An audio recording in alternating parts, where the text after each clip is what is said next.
Guys झाले आपलं काम. सिलिंगच्या पट्ट्या मारल्या द्या. ते आता बाकीचं काम आता परत लाईट फिटिंगचं असते. लाईट फिटिंगवाल्याला बोलवून आहे ना, वायरा टाकून घेतल्या नाही परत मग पुढचं काम चालू होते. मस्त झालं. आत्ता जरा फील यायला आहे ऑफिसला. पुढं जाईल तसं आहे नाही, एक नंबर लुक येणार आहे ऑफिसला. बघत राहावं नसतं.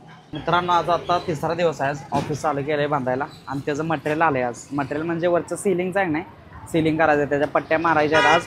आणि ते लाईट फिटिंगचं काम पण चालू करायचं आहे. त्यामुळे आज काम चालू झालं आहे. भारी वाटाले जरा. सामान आले तुम्हाला पण दाखवतो चला. हे बघा मित्रांनो, सामान आले वजनात आपलं. हेच आहे ना सामान, POPचं. ओके,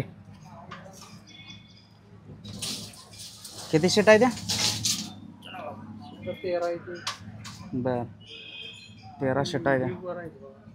आणि सिलिंग करणार आहेत त्यांचं मालक आहेत बघा. हे काय काय काम चालू झालं फायनली आज.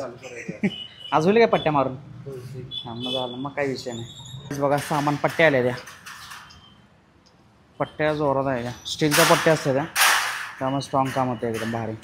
विषय असा आहे की अजून तिथं लाईट नाही ना, त्यामुळे नाही त्यांना काम करायला लाईट पाहिजे. मग आता कोणाकडनं तर मिळते का बघतो. खाली पांढरे म्हणून ओळखीचे आहेत माझे, त्यांना विचारतो आजच्या दिवस देतात का.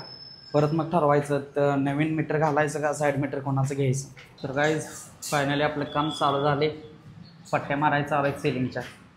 तिकडं बघा, इकडं काय ही POP आणून ठेवले. तिकडं पट्ट्या कट करायचं काम चालू आहे. भाई कितने बजे तक हो जाएगा? 3-4 बजे.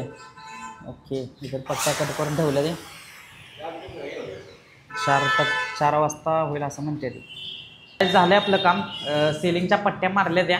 ते आता बाकीचं काम आता परत लाईट फिटिंगचं असते. लाईट फिटिंगवाल्याला बोलवून आहे ना, वायरा टाकून घेतल्या नाही परत मग पुढचं काम चालू होते. मस्त झालं. आत्ता जरा फील यायला आहे ऑफिसला. पुढं जाईल तसं आहे नाही, एक नंबर लुक येणार आहे ऑफिसला. बघत राहावं नसतं. मित्रांनो, इंजिनियर आल्यात. हे आमचा इंजिनियर गाईस, इंजिनियर साहेब आलेत आपले. काम चालू झालेलं आहे. डिझाईन करायचं आहे चांगलं आपल्याला, कमी बजेटमध्ये.